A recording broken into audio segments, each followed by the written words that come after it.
Hello बच्चों। Last exercise हमने करी थी सी क्वेश्चन नंबर 1 2 3 4 और मैंने कहा था कि आप रिमेनिंग 10 क्वेश्चन तक कोशिश करना। काफ़ी बच्चों ने करा, काफ़ी बच्चों का हो गया, कुछ बच्चों को शायद किसी क्वेश्चन में, एक आध क्वेश्चन में डाउट है, तो फटाफट एक बार डिस्कस कर लेते हैं बच्चों। हालांकि है तो वेरी वेरी सिंपल।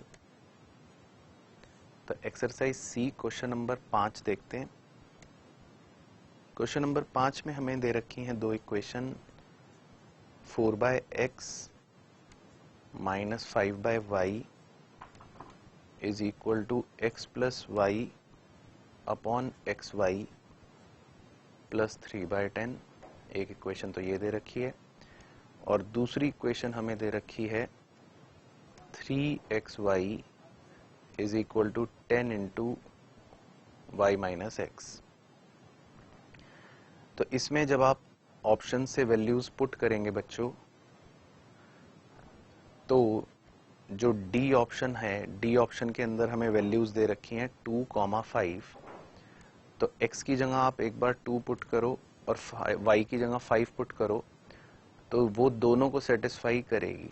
जैसे x की जगह हमने 2 पुट करा, y की जगह 5 पुट करा, तो हर जगह x की और y की वैल्यूज को रिप्लेस कर दो और फिर देखो, पहले तो इस इक्वेशन को देखते हैं कि क्या वो सेटिस्फाई कर रही है या नहीं कर रही।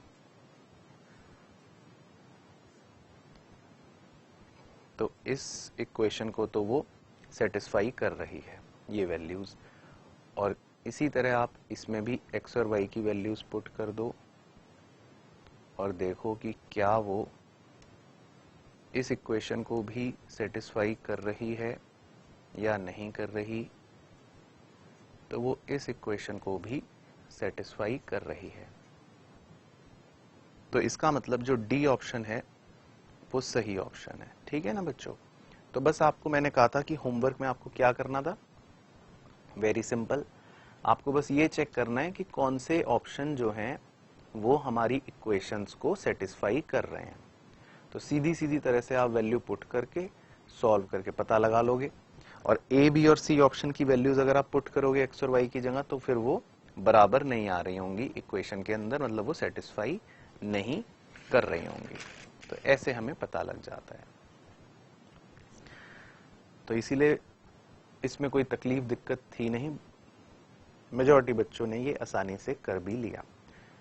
क्वेश्चन नंबर 6, इसमें भी हमें दो इक्वेशंस दे रखी हैं। x plus 5y is equal to 36 और दूसरी equation x plus y divided by x minus y is equal to 5/3।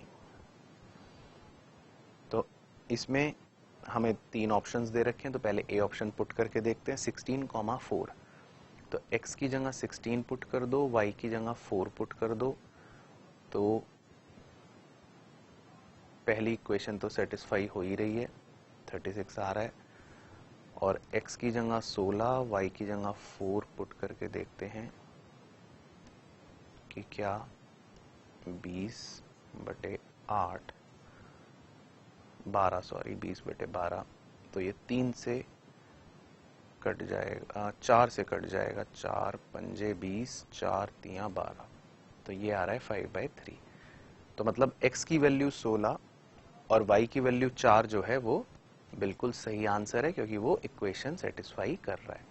तो इसका सही आंसर हो गया ऑप्शन नंबर ए। इसी तरह क्वेश्चन नंबर 7, पहली इक्वेशन है x minus y equals to 0, दूसरी इक्वेशन है x plus 2y is equals to 20। तो इसमें तो सीधा सॉल्व कर सकते हैं, माइनस कर दिया तो ये कट जाएगा, -5y is equal to -20, minus से माइनस कर दिया तो y is equal to 4। y की वैल्यू 4 इसमें पुट कर देते हैं, तो x minus 3 into 4 is equals to 0, x minus 12 is equals to 0, x is equals to 12। तो x आ रहा है 12, y आ रहा है 4। तो x 12 y 4 कौन सा ऑप्शन है? Option number B. तो इसका सही ऑप्शन हो जाएगा option number B.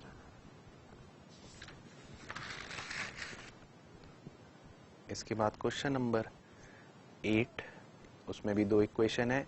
7x minus 3y is equal to 31, 9x minus 5y is equal to 41।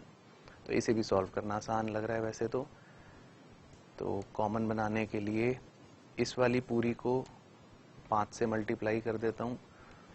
तो 35x minus 15y is equal to 155, और इस वाली पूरी को 3 से मल्टीप्लाई कर देता हूँ ताकि ये y वाली 15 बन जाए ना दोनों। 27x minus 15y is equal to 123। पहली इक्वेशन में से दूसरी इक्वेशन सब्ट्रैक्ट कर देते हैं तो ये माइनस बन जाएगा, ये माइनस माइनस प्लस बन जाएगा, ये माइनस हो जाएगा, तो ये फिर कट जाएगा, ये बचेगा 8x is equal to minus कर देते हैं 2 और 332, तो x इज इक्वल टू आ जाएगा 4। तो x तो आ रहा है 4। तो अब y निकालने की भी देखो मैं ज़रूरत नहीं कर रहा, एक ही ऑप्शन में x की वैल्यू 4 दे रखी है, वो है ऑप्शन नंबर सी। तो इसका मतलब ऑप्शन नंबर सी ही सही होगा, और अगर आप निकालोगे भी तो भी y -1 ही आएगा, लेकिन टाइम वेस्ट क्यों करना, x 4 निकल गया और एक ही ऑप्शन में x की वैल्यू 4 दे रखी है सी ऑप्शन में, तो इसका मतलब सी ऑप्शन जो है इज करेक्ट ऑप्शन। उसके बाद है क्वेश्चन नंबर 9, इसमें भी दो इक्वेशंस हमें दे रखी हैं। 1.5x plus 2.4y is equal to 1.8 और 2.5 into x plus 1 is equal to 7y, have the solutions as. तो इसमें आप चाहो तो सॉल्व भी कर सकते हो और चाहो तो वैल्यू पुट भी कर सकते हो। तो वैल्यू पुट करके देख लेते हैं।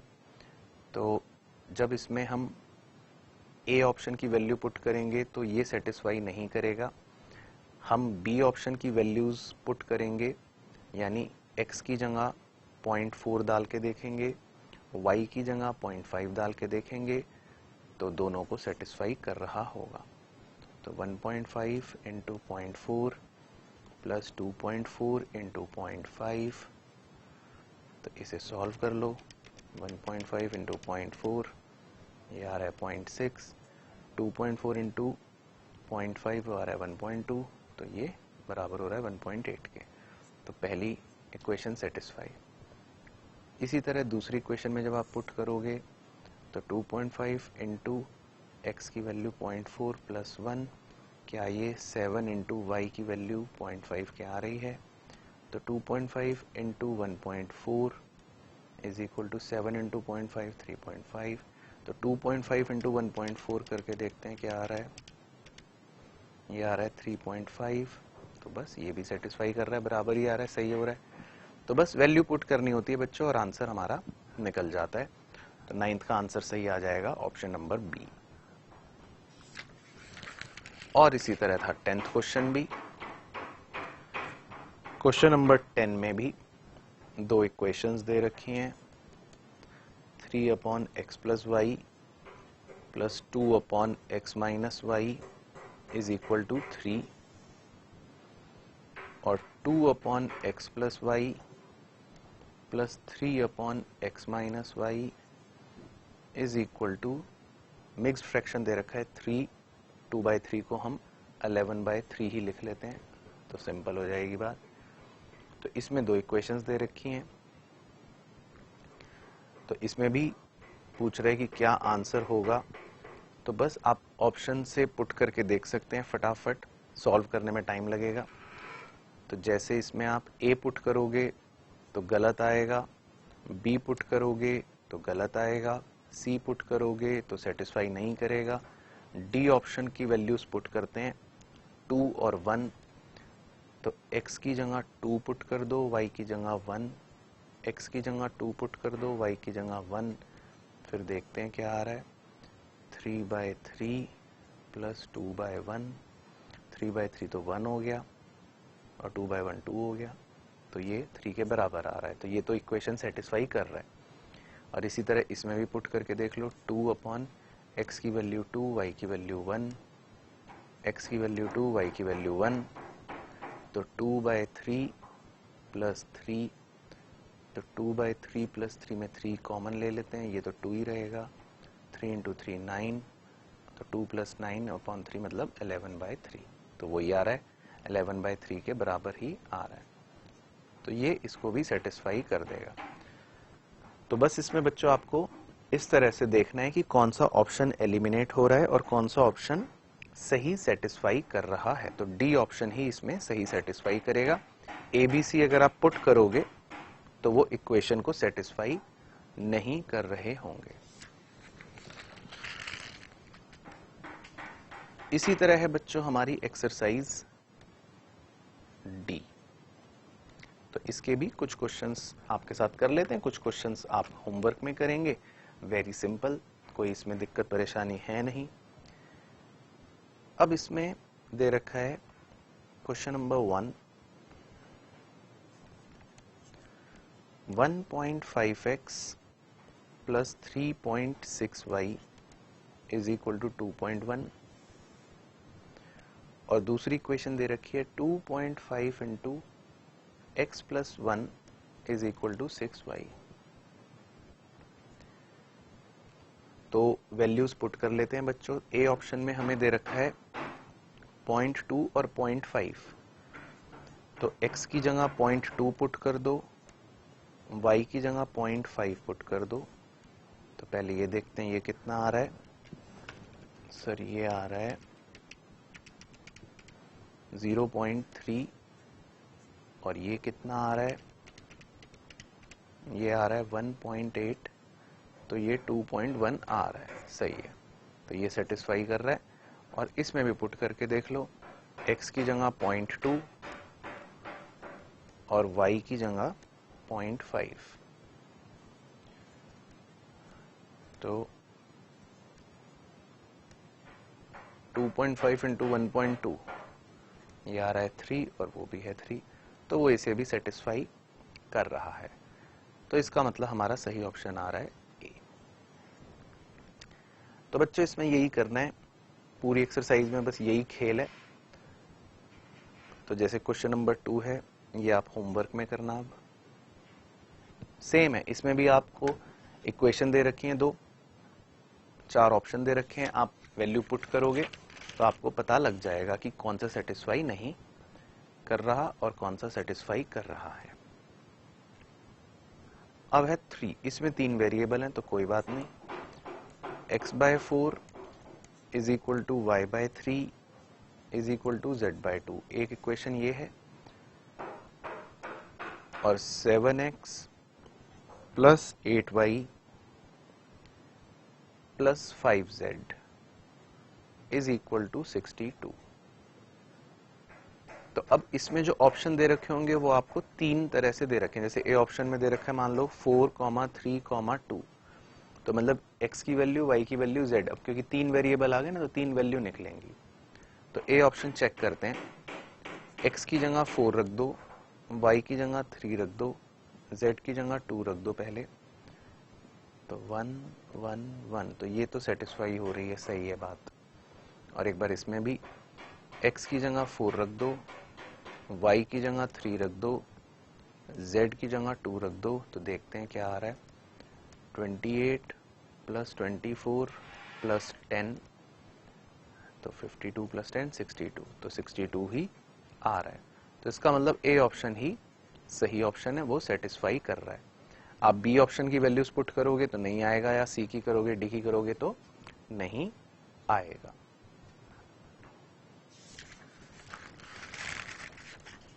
इसी तरह सेम पैरामीटर पर है क्वेश्चन नंबर 4, वो आप होमवर्क में करोगे, वैल्यूज पुट करके पता लगाओगे कि कौन सा सही है।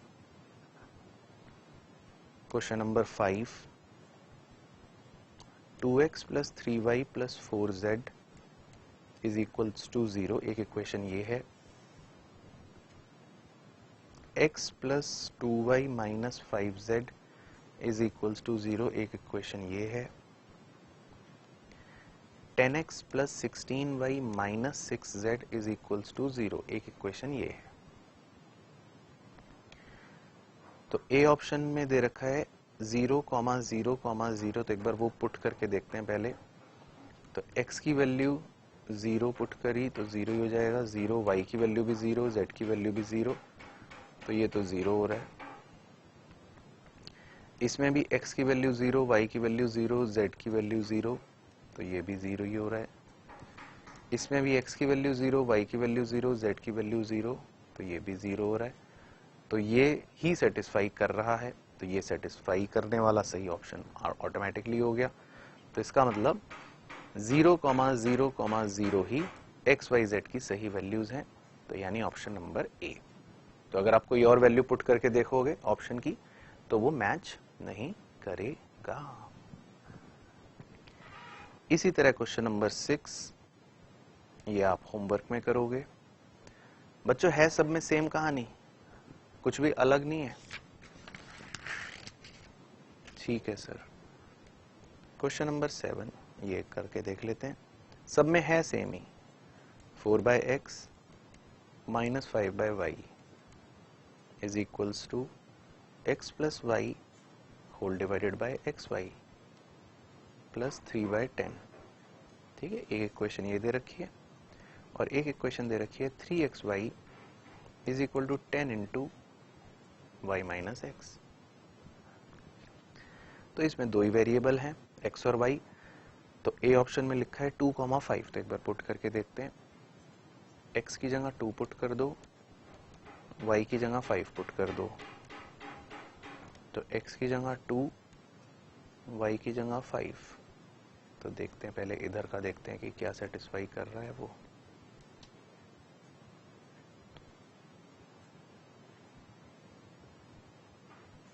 हाँ जी, तो इधर तो सेटिस्फाई कर रहा है, इधर तो दोनों साइड सही आ रही है, इक्वेशन सही सेटिस्फाई कर रही है। और एक बार यहाँ भी चेक कर लेते हैं। x की जगह 2, y की जगह 5, x की जगह 2, y की जगह 5। तो ये आ रहा है 30, ये आ रहा है 10 इंटू 3, तो ये भी आ रहा है 30। तो सेटिस्फाई कर रहा है। तो इसका मतलब ए ऑप्शन जो दे रखी है वैल्यूज वो बिल्कुल सही दे रखी हैं। ठीक है बच्चों, तो समझ गए कहानी क्या है।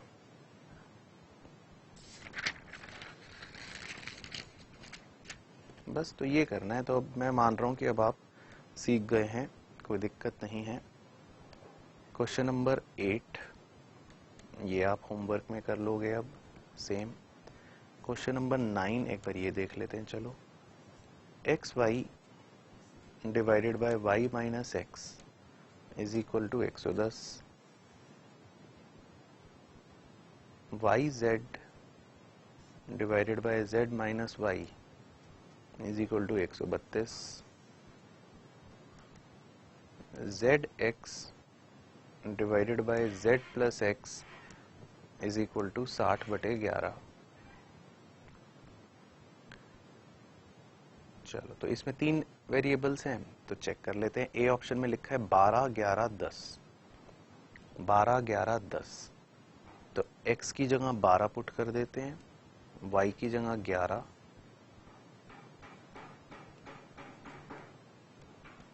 तो 12 इंटू 11 ये आएगा 132 अपॉन -1। तो ये तो 110 आएंगे। तो ए ऑप्शन तो यहीं गलत हो गया, तो ए ऑप्शन तो नहीं है, छोड़ो। B option 10, 11, 12, 10, 11, 12। तो x की जगह 10, y की जगह 11, 10, 11, 12। तो 11 इंटू 10 110 बटे 1, तो 110। ठीक है, तो ये सेटिस्फाई कर रहा है। फिर इसमें भी वही 11, 12, 10, 11, 12 के हिसाब से पुट कर दो। y की वैल्यू 11, z की वैल्यू 12। ठीक है, तो 12 इंटू 11 132 अपॉन 1, तो ये भी सेटिस्फाई कर रहा है। z की वैल्यू 12, x की वैल्यू 10, 12 प्लस 10, तो ये 120/22 आ रहा है। 2 से इसको काट दोगे तो 60/11 आ रहा है, ये भी सेटिस्फाई कर रहा है। तो इसका सही ऑप्शन हो गया ऑप्शन नंबर बी। तो ये हो जाएगा हमारा ऑप्शन नंबर बी सही आंसर। इसी तरह क्वेश्चन नंबर 10, उसमें तो सीधी सीधी 3 इक्वेशन दे रखी हैं, तो वो तो आप वैल्यू पुट करके निकाल ही लोगे कि कौन सा ऑप्शन सही है, ठीक है ना।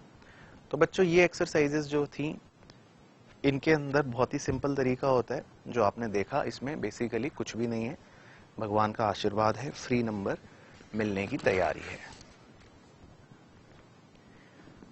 चलो अब करते हैं हम एक्सरसाइज ई। एक्सरसाइज ई देखते हैं कि क्या इसमें कुछ नयापन है या नहीं, या ये भी ऐसे ही है। Question number 1, monthly income of 2 persons are in the ratio 4:5 and their monthly expenses are in the ratio 7:9। तो बच्चों दो लोग हैं जिनकी इनकम का रेशियो 4:5 में है, ठीक है। वो इस रेशियो में कमाते हैं, मान लो 4,000 और 5,000 रुपए कमाते होंगे, और उनके मंथली खर्चे, भाई इनकम में से आदमी खर्च करता है, तो इनके खर्चे जो हैं वो 7:9 के रेशियो में है। तो हो सकता है भाई ये 700 रुपए खर्च करे तो ये 900 रुपए खर्च करे। अब इनकम में से जब हम खर्चे माइनस करते हैं बच्चों, तब सेविंग बचती है, या उसे सेविंग बोलते हैं। तो कह रहा है जो दोनों की सेविंग्स आ रही हैं, उनका सेविंग का रेशियो जो है वो है, या रेशियो नहीं दे रखा, ईच सेज ₹50 पर मंथ। कह रहा है दोनों लोग 50 रुपए बचा रहे हैं। ये है मजेदार बात कि दोनों के 50 रुपए ही बच रहे हैं। तो वो ये कह रहा है फाइंड देयर मंथली इनकम। तो कह रहा है उनकी मंथली इनकम बताओ। चलो देखते हैं ऑप्शन में से। ए ऑप्शन में लिखा है मंथली इनकम 500 और 400। तो बच्चों मंथली इनकम 500 और 400 तो हो नहीं सकती, क्योंकि ये रेशियो ही 4:5 नहीं है, तो ए ऑप्शन तो गलत ही हो गया। बी में लिखा है 400 और 500।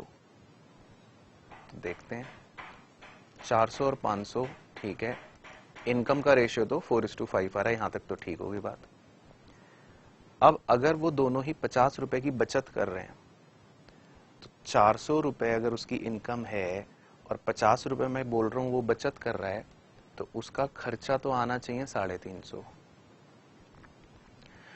और इसकी इनकम 500 है, ये 50 रुपए सेव करता है, तो इसका मतलब इसका खर्चा आना चाहिए 450।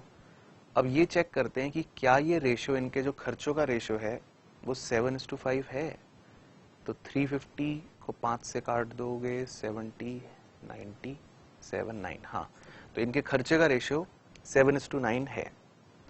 तो दैट मीन्स इनकी इनकम 400 और 500 ही होगी, जो सारी बातों को सेटिस्फाई कर रही है।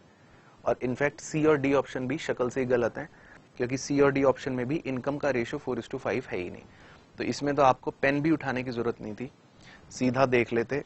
इनकम का रेशियो 4:5 एक ही ऑप्शन में दे रखा है, यानी ऑप्शन नंबर बी में, तो वही सही हो गया। क्वेश्चन नंबर 2,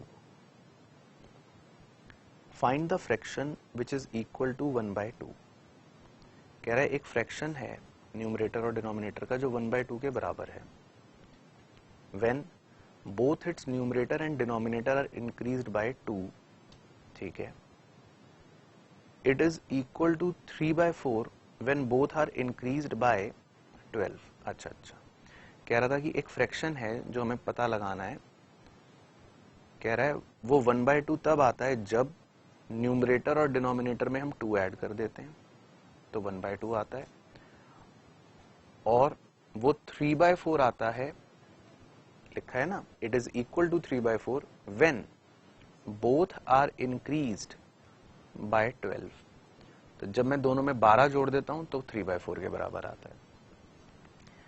तो ए ऑप्शन में लिखा है 3/8। तो एक बार चेक करते हैं कि क्या वो फ्रैक्शन 3/8 हो सकता है, चेक करते हैं।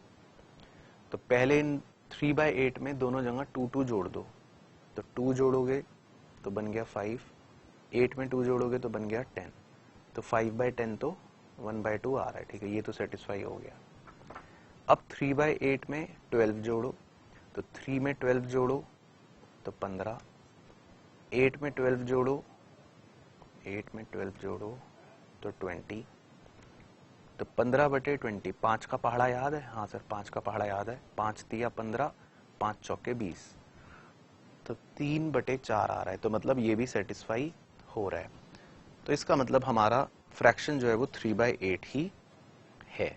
तो पहला ही ऑप्शन हमारा सही हो गया, ऑप्शन नंबर ए। इसके बाद क्वेश्चन नंबर 3। तो क्वेश्चन नंबर 3 में कह रहा है the age of a person is twice the sum of ages of his 2 sons. ठीक है, तो एक आदमी है, उसके 2 बच्चे हैं, मतलब उनकी भी अपनी अपनी कोई एज होगी बच्चों की। तो बच्चों की जो एज को अगर मैं जोड़ दूं तो उस आदमी की एज बच्चों की एज को जोड़ने के बाद दुगना है, 2 टाइम्स है। ठीक है ना? तो पहले तो ये कह रहा है, फिर कह रहा है 5 years ago, 5 साल पहले, 5 साल पहले, 5 years ago,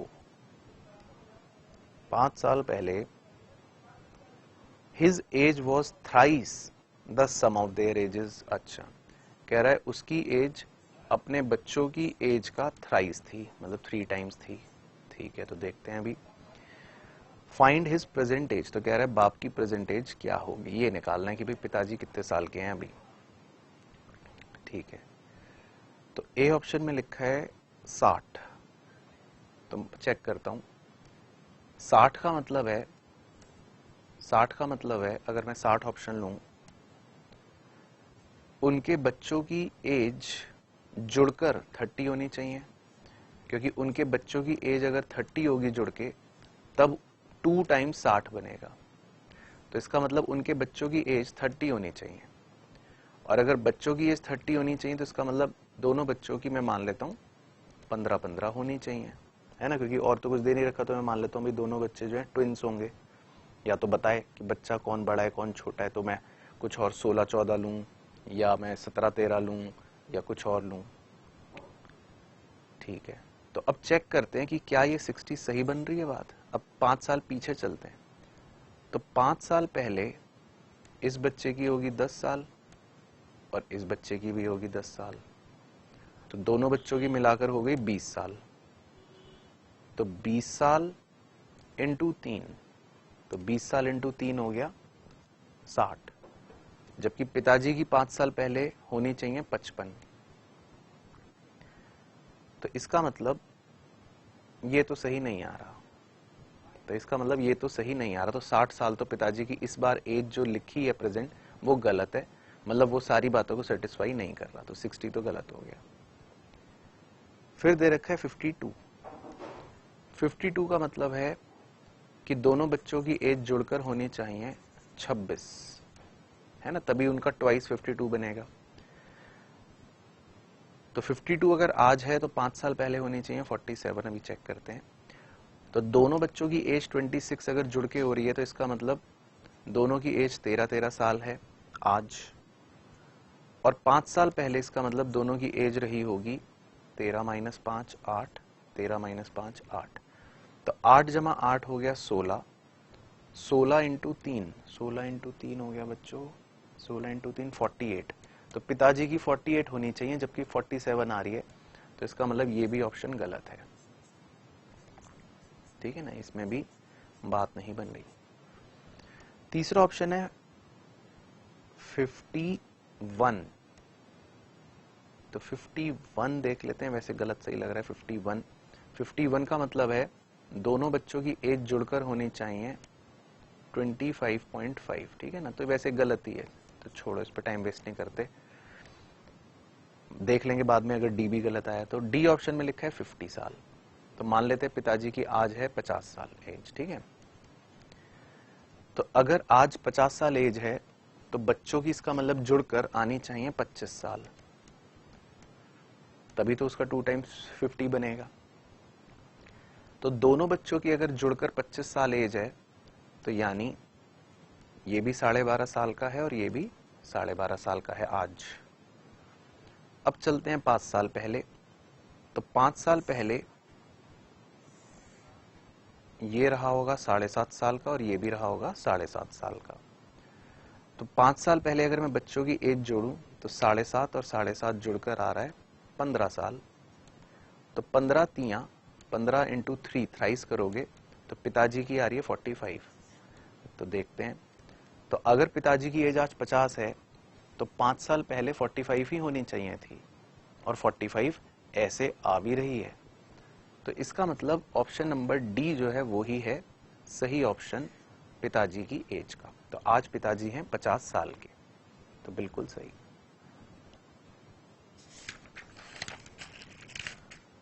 उसके बाद क्वेश्चन नंबर 4। क्वेश्चन नंबर 4 में लिखा है a number between 10 and 100 is 5 times the sum of its digits. अच्छा, कह रहा एक नंबर है, तो भैया किसी भी नंबर में 2 डिजिट्स होंगे, मान लो कोई भी डिजिट है, मान लो 1 और 2। तो वो ये कह रहा है कि इनका जो सम है इन डिजिट्स का, मान लो इन डिजिट्स को आप जोड़ते हो, जो सम आएगा वो सम 5 टाइम्स है नंबर। तो नंबर जो है वो 5 टाइम्स है अपने डिजिट का, डिजिट के सम का। तो इसका मतलब नंबर कुछ ऐसा होना चाहिए कि जब मैं उसके डिजिट्स जोड़ूं दोनों, तो वो डिजिट्स जोड़ने के बाद जब मैं उसको 5 से गुना करूंगा, 5 टाइम करूंगा, तो वो नंबर बन जाएगा। तो ऐसा कोई नंबर देखना है जिसके डिजिट्स को जोड़ने पर और 5 गुना करने पर वो नंबर बन जाए, ऐसा नंबर ढूंढना है। तो देखते हैं, और फिर कह रहा है if 9 be added to it, और कह रहा है फिर उस नंबर में अगर आप 9 जोड़ दोगे द डिजिट्स आर रिवर्स्ड, तो डिजिट्स जो है वो रिवर्स हो जाएंगे, ये वाला वहां चला जाएगा और ये वाला यहां चला जाएगा। ठीक है, तो पहला ऑप्शन लिखा है 54, चेक कर लेते हैं। तो अगर मान लो 54 है हमारा नंबर, तो 54 डिजिट्स को जोड़ के 5 + 4 करोगे तो आ रहा है 9, 9 इंटू 5 करोगे तो आ रहा है 45। तो ये तो नंबर नहीं बन रहा, गलत हो गया, ठीक है ना। तो ये तो नंबर नहीं है, तो 54 तो गलत हो गया। फिर है 53, तो 53 को अगर आप जोड़ोगे 5 + 3 8, 8 का 5 टाइम्स करोगे तो आ रहा है 40। तो ये भी नंबर नहीं बन रहा, गलत हो गया। फिर दिया है 45, 4 और 5, 4 और 5 को ऐड करोगे तो आ रहा है 9, 9 का 5 टाइम्स करोगे तो 9 5 ज़ा 45, हाँ, तो ये नंबर बन रहा है, तो ये नंबर तो बन रहा है। और दूसरी कंडीशन भी लगाते हैं। अब वो कह रहा है इसमें 9 ऐड करना, तो 45 में 9 ऐड करो तो क्या आया 54। तो डिजिट्स रिवर्स भी हो रहे हैं, तो इसका मतलब जो सही ऑप्शन है वो 45 है। तो 45 वो ऐसा नंबर है जिसके डिजिट्स जुड़ने पर 5 गुना करने पर वो नंबर बन रहा है। तो 45 इज द करेक्ट आंसर, यानी option number C.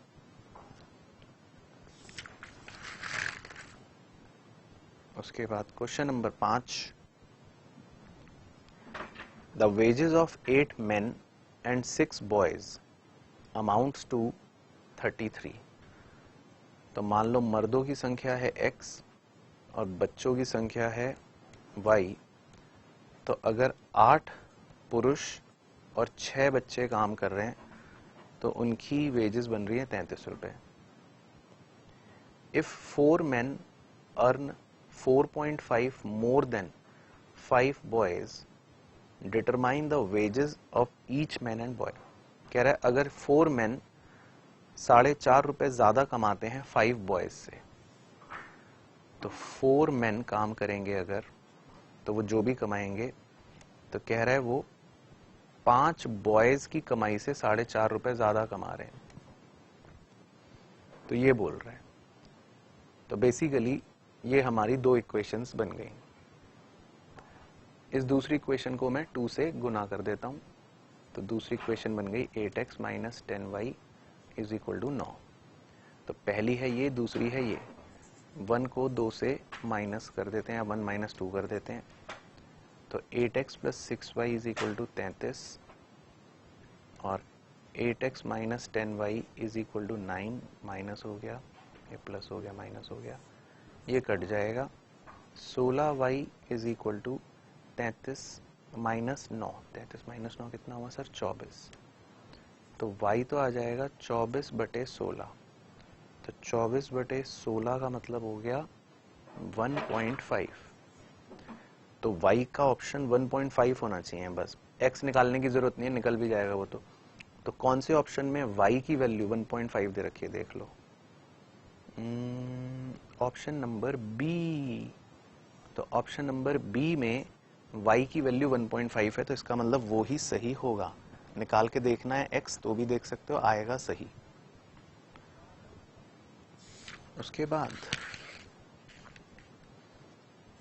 Question number 6, a number consisting of 2 digits is 4 times the sum of its digits. तो वही कहानी कि जब हम डिजिट्स का सम करेंगे और डिजिट्स का सम करके 4 गुना करेंगे तो वो नंबर बन जाएगा, ठीक है। एंड इफ 27 बी एडेड, और अगर हम उसमें 27 ऐड करते हैं तो डिजिट्स आर रिवर्स्ड, तो डिजिट जो है वो रिवर्स हो जाएंगे।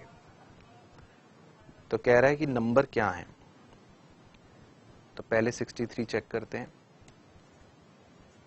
तो 6 प्लस 3 करोगे तो हो गया 9, 9 इंटू 4 करोगे तो आ रहा है 36, तो ये तो नंबर नहीं बन रहा, गलत हो गई बात। अगला ऑप्शन है 35, तो 3 प्लस 5 करोगे तो 8, 8 इंटू 4 आ रहा है 32, तो ये भी नंबर नहीं बन रहा। अगला नंबर है 36, तो 3 प्लस 6 करोगे 9, 9 इंटू 4 आ रहा है 36, तो ये तो नंबर बन रहा है।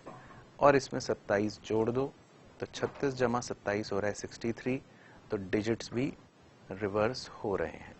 तो इसका मतलब सही नंबर है 36, जो दोनों बातों को सेटिस्फाई कर रहा है, ऑप्शन नंबर सी। तो वैसे तो पहली कंडीशन से ही पता लग गया कि सी 36 ही होगा। इसके बाद क्वेश्चन नंबर 7 देखते हैं बच्चों।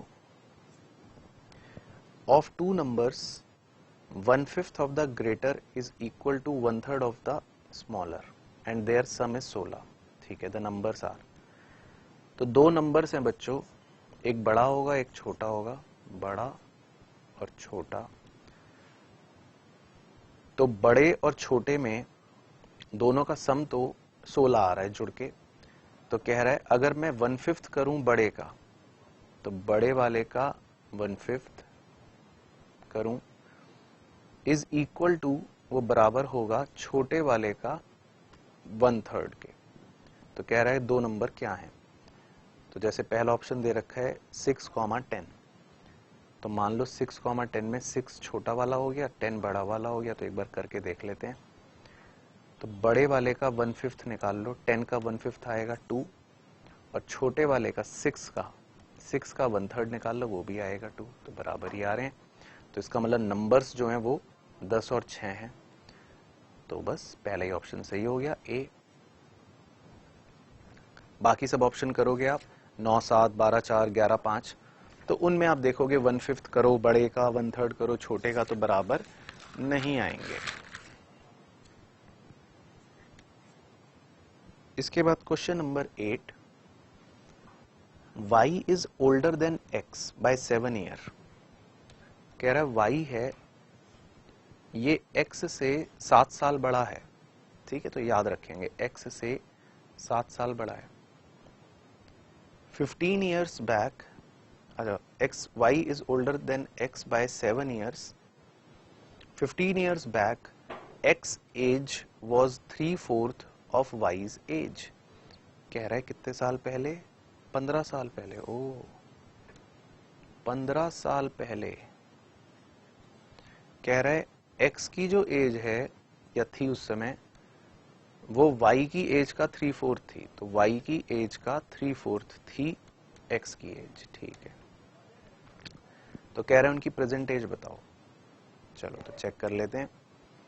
ए ऑप्शन में लिखा है x 36, मान लो x 36 साल का है आज, और y 43, y मान लो 43 साल का है। तो पहले तो चेक करो कि क्या x की एज 36 है तो उसमें 7 साल अगर मैं जोड़ दूं तो 43, तो पहली कंडीशन तो सही हो रही है। y जो है वो x से 7 साल बड़ा है, ये तो सही हो गया, ठीक है ना। बी ऑप्शन में तो वैसे ही गलत है, 7 साल छोटा ही है तो बी तो वैसे ही नहीं होगा, ठीक है ना। तो खैर ए चेक करते हैं पूरा। अब मैं 15 साल पहले चलता हूं, तो 43 में से 15 माइनस कर दो तो कितना हो गया, 28 साल। तो y 15 साल पहले 28 वर्षीय होगा। x को भी 15 साल पहले ले चलो, x जो है वो 21 वर्षीय होगा। तो चेक करते हैं कि क्या x जो है इस समय 15 साल पहले x की उम्र y की उम्र का 3/4 है क्या। हाँ, x की उम्र y की उम्र का 3/4 है 15 साल पहले। तो इसका मतलब आज x 36 का ही है और y 43 का ही है। तो ऑप्शन नंबर ए जो है वो सही ऑप्शन है इसका मतलब। तो ये भी हमें पता चल गया। उसके बाद question number 9, the sum of the digits in a 3 digit number is 12। 3 digit number है बच्चों, उनका सम तो आएगा 12, ठीक है, तो ये याद रखेंगे। If the digits are reversed the number is increased by 495। कह रहा है अगर हम डिजिट्स को रिवर्स कर दें, अगर हम डिजिट्स को रिवर्स कर देते हैं तो पुराना नंबर और नए नंबर में 495 का डिफरेंस है, ठीक है, तो ये भी याद रखेंगे, डिफरेंस है 495। But reversing only of the tens and units digits increase the number by 36। कह रहा है लेकिन अगर हम सिर्फ रिवर्स करें, मतलब 100 वाला वही का वही रहेगा, वो नहीं चेंज होगा, सिर्फ यूनिट्स और टेंस वाला, मतलब इन दोनों में स्वैपिंग कर दें तो फिर जो डिफरेंस आएगा फिर वो नंबर सिर्फ 36 से बढ़ेगा, ये कह रहा है। तो कह रहा है बताओ नंबर क्या है। तो चेक करते हैं। पहला है 327, तो एक बार 327 पुट करो। तो 327 का पहले सम करो, डिजिट्स का 12 बन रहा है क्या, 3, 2 और 7, हाँ 12 तो बन रहा है, ये तो सेटिस्फाई। अब 327 का रिवर्स करो, 723। तो चेक करते हैं, 723 माइनस 327, तो डिफरेंस 396 आ रहा है, जबकि 495 होना चाहिए, तो ए ऑप्शन तो गलत हो गया। बी है 372, 372 का सम तो 12 ही आ रहा है, ठीक है। 372 का उल्टा क्या हुआ, 273, तो ये तो डिफरेंस आ ही नहीं सकता 495, है ना। 372 माइनस 273 तो 99 आएगा, तो ये बी भी गलत हो गया। सी ऑप्शन में लिखा है 237, तो पहले इनका सम करो डिजिट्स का, 5 और 7 12 आ रहा है, ठीक है। 237 का रिवर्स करो, 732। अब देखते हैं 732 माइनस 237, तो 495 आ रहा है डिफरेंस। और कह रहा था कि अगर हंड्रेड्स की जगह वहीं रखो, बस इन दोनों को स्वैप कर दो, टेंस और यूनिट्स प्लेस को रिवर्स कर दो, तो 37 की जगह 73 कर दूं, तो अब कह रहा है अब डिफरेंस 36 का होगा। तो देख लेते हैं 273 माइनस 237, हाँ तो डिफरेंस जो है वो 36 का ही है, बिल्कुल सही। तो सही ऑप्शन है सी, तो इसका मतलब सही ऑप्शन है सी। उसके बाद question number 10, two numbers are such, कह रहा है दो नंबर ऐसे हैं, that twice the greater number, भाई दो नंबर हैं तो एक स्मॉलर होगा छोटा होगा, एक बड़ा होगा ग्रेटर होगा। तो कह रहा है ट्वाइस द ग्रेटर नंबर, कह रहा है अगर मैं बड़े नंबर का ट्वाइस कर दूं, exceeds twice the smaller one by 18, तो कह रहा है वो स्मॉलर के ट्वाइस को 18 से एक्सीड करेगा, ठीक है। And 1/3 of the smaller and 1/5 of the greater or together 21, और कह रहा है ग्रेटर वाले का 1/5 और स्मॉलर वाले का 1/3 मिलकर इकट्ठे 21 होते हैं। ठीक है, द नंबर्स आर, कह रहा है बता नंबर कौन से हैं। चलो, तो ए में लिखा है 36,45, तो इसमें तो ये 2 नंबर्स हो ही नहीं सकते, मतलब क्योंकि उसने शुरुआत करी है 2 numbers are such that twice the greater number exceed twice the smaller. तो पहले हमें ग्रेटर वाला ही बताना है, फिर स्मॉलर वाला। तो नंबर का सीक्वेंस भी ध्यान रखना है कि ग्रेटर और फिर स्मॉलर होना चाहिए। हालांकि ये लैंग्वेज में क्लियर करना चाहिए क्वेश्चन को, बट फिर भी मैंने मान लिया कि ये होना चाहिए। फिर बी ऑप्शन में दे रखे हैं नंबर 45 और 36, तो चेक करते हैं।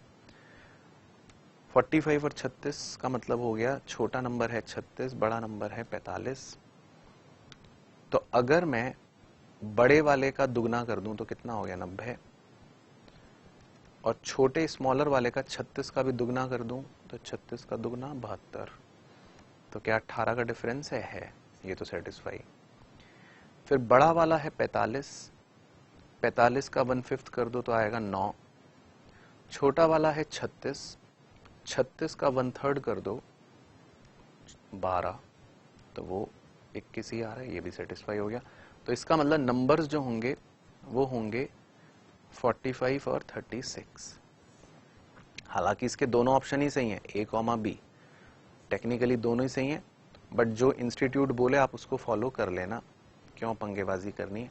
तो according to institute material B option अगर है तो बी ऑप्शन ही ले लो। वैसे दोनों सही हैं, टेक्निकली दोनों सही हैं, गलत कोई नहीं है, बस इंस्टीट्यूट की चेकिंग के हिसाब से ध्यान रखते हुए हम इंस्टीट्यूट के आंसर को फॉलो कर लेते हैं। इसके बाद है क्वेश्चन नंबर 11। तो इसमें क्या कह रहा है, the demand and supply equation for a certain commodity are. Demand equation है 4Q + 7P is equal to 17, और सप्लाई इक्वेशन है P is equal to Q/3 + 7/4। पहले तो इसको ठीक कर लेता हूँ, 12 4Q + 21, 12 उधर ले गया, 12P is equal to 4Q + 21।